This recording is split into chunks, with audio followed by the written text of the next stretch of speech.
Telaga Sarangan, danau seluas 30 hektar yang terletak di kaki Gunung Lawu, tampak begitu indah dan menenangkan. Namun, di balik keindahannya, danau ini menyimpan kisah misterius yang dipercaya masyarakat setempat hingga kini. Konon, di dasar telaga ini, masih bersemayam dua naga raksasa, perwujudan dari sepasang suami istri yang pernah hidup di tempat ini, Ki Pasir dan Nyai Pasir. Dahulu kala, pasangan ini hidup sederhana di lereng Gunung Lawu. Mereka hidup damai, bercocok tanam, berburu, dan menjalani hari-hari dengan penuh syukur. Namun, ada satu hal yang terus mereka rindukan, kehadiran seorang anak. Bertahun-tahun mereka berdoa, memohon kepada Sang Pencipta agar diberikan keturunan. Doa itu akhirnya dikabulkan. Nyai Pasir melahirkan seorang anak laki-laki yang mereka beri nama Joko Lelung. Kehidupan Ki Pasir dan Nyai Pasir pun terasa sempurna. Joko Lelung tumbuh menjadi anak yang cerdas dan aktif. Sejak kecil, ia gemar menjelajah alam dan bertapa untuk mencari ilmu kebatinan. Ia jarang tinggal di rumah, dan lebih sering pergi menjelajahi tempat-tempat baru yang belum pernah dikunjungi siapapun. Ki Pasir dan Nyai Pasir bangga, namun sekaligus merasa kehilangan. Di usia yang semakin tua, mereka berharap Joko bisa membantu di ladang. Tapi keinginan itu hanya tersimpan di dalam hati, tak pernah diucapkan. Waktu terus berjalan. Tubuh Ki Pasir semakin lemah. Merasa hidupnya sudah tak lama lagi, ia memutuskan untuk bersemedi di sebuah gua di tengah hutan. Di sana, ia memohon kekuatan, kesehatan, dan umur panjang. Dalam kesunyian semedinya, terdengar bisikan aneh, sebuah suara yang memerintahnya mencari telur besar dan memakannya, sebagai jalan menuju keabadian. Tak lama setelah itu, saat sedang berjalan pulang dari ladang, Ki Pasir melihat sebuah benda bulat besar di bawah pohon tua. Benda itu tampak seperti telur, tapi ukurannya luar biasa besar. Seketika, ia teringat pesan dalam semedinya. Tanpa ragu, ia membawanya pulang.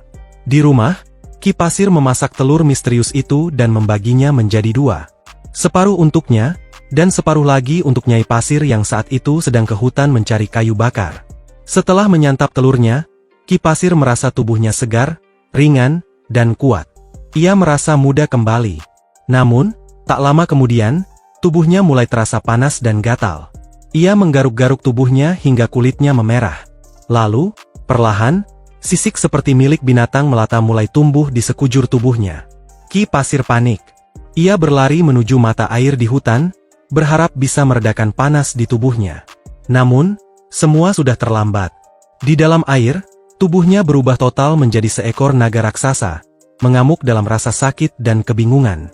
Sementara itu, Nyai Pasir kembali ke rumah dan mendapati makanan di meja. Ia menyantap sisa telur itu tanpa curiga. Tak lama setelah makan, ia mengalami hal yang sama. Panas, gatal, tubuh bersisik. Ia panik dan mencoba mencari suaminya ke ladang. Tapi ladang kosong. Lalu terdengar suara gemuruh dari arah mata air. Penasaran, Nyai Pasir menghampirinya. Dari balik semak, ia melihat pemandangan yang mengerikan. Seekor naga besar tengah meronta di dalam air, mengamuk seolah sedang menanggung beban tak tertahankan.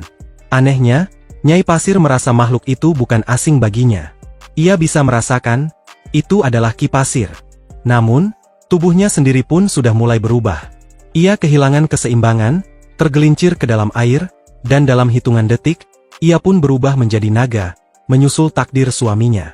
Di tengah air, dua naga itu saling memandang. Mereka marah, kecewa, dan putus asa. Mereka merasa dikutuk oleh alam karena sebuah kesalahan yang tak mereka pahami. Dalam kemarahan, mereka memutuskan untuk menghancurkan tempat yang telah menjadi saksi penderitaan mereka, Gunung Lawu. Dua naga itu berputar-putar di mata air, menciptakan pusaran yang sangat besar. Tanah di sekitar hutan mulai runtuh, air menyembur dari bawah tanah, dan pusaran itu terus melebar, menciptakan cekungan besar yang mulai terisi air. Jika tidak dihentikan, seluruh kaki Gunung Lawu bisa tenggelam.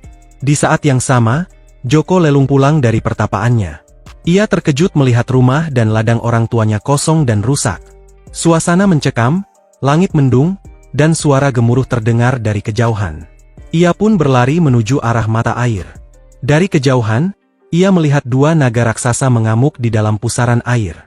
Joko Lelung segera duduk bersila dan memanjatkan doa. Dengan sepenuh hati, Ia memohon kepada Sang Pencipta agar menghentikan amukan kedua makhluk itu dan menyelamatkan bumi dari kehancuran.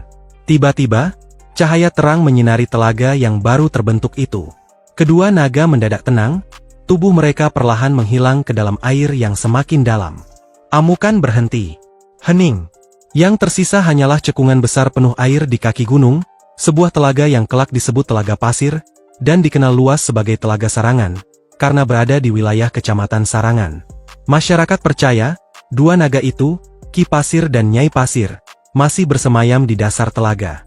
Mereka tidak mengganggu, selama masyarakat tetap menjaga alam dan adat istiadat. Setiap tahun, warga menggelar upacara larung sesaji di telaga, melemparkan hasil panen sebagai tanda penghormatan dan penolak bala. Di tepi telaga, dua patung naga besar dibangun sebagai simbol dari kisah ini.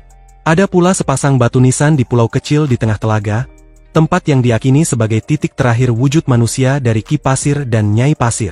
Kini, Telaga Sarangan bukan hanya destinasi wisata, tetapi juga penjaga kisah lama tentang cinta, kutukan, dan doa seorang anak yang menyelamatkan dunia.